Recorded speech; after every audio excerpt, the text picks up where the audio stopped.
We are the brave, we are the bold, we can. People come here. Teacher come here. Behave. Behave.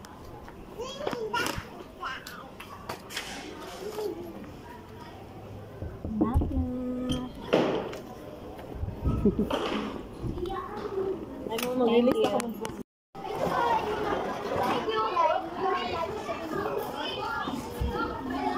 Ito lang activity.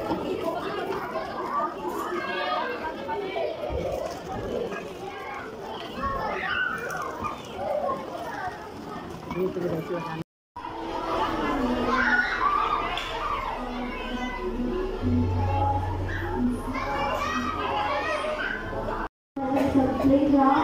Kung pwede na dahan-dahan pumesto sa ating balikan at tayo magsisimula sa ating kalawang gawain. Maraming salamat po.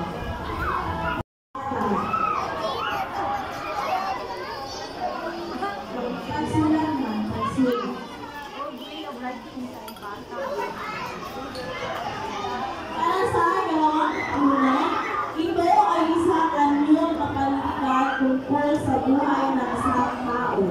Ito ay isang anyong kapalitan tungkol sa buhay ng isang tao. A. Kabula. B. Kalambuhan. C. Kureto. O D. Salansay. Ang hayop o kalaman ng kapalitan na nakapag-ikilos na parang Asa na tong isa? A. Kabula. B. Kureto. C. Kureto. O D.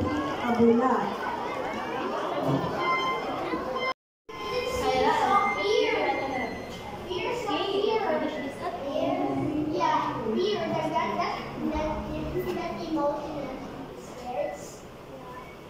Yeah, I truly have the four primary emotions.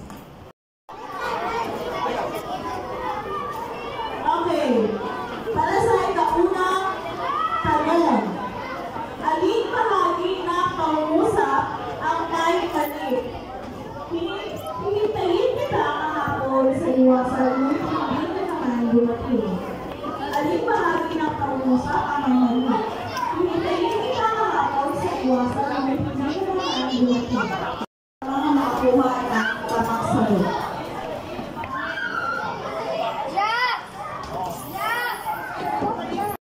Siya ay pambansang bayani ng bansang Pilipinas.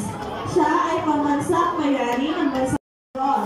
O D. Emilio Aguinaldo.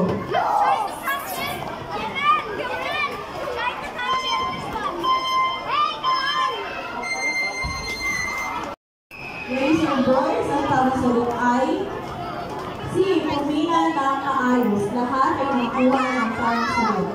Para sa ika-anim na kapatid na Biela Sila or D. Teresa Magbanwa. Sus. Ang nakakuha ng tamang sagot ay ang number 1. Next, ang pagkakaminong katanungan. Ang inipon or D.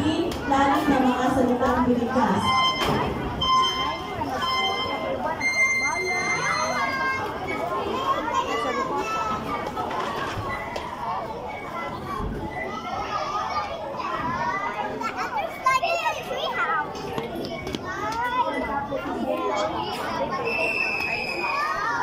Itaas ang board. Ang tamang sagot ay B.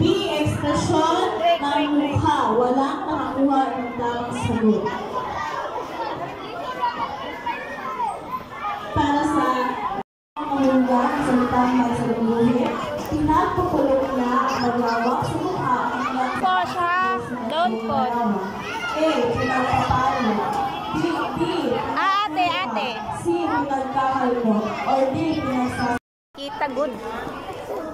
Dalian na ba manguli atang sa na naman manguli.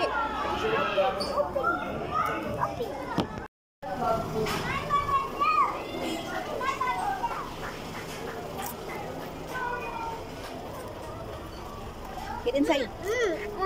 Mama, open it. Okay, get inside na, Saira. Don't play in the very dusty.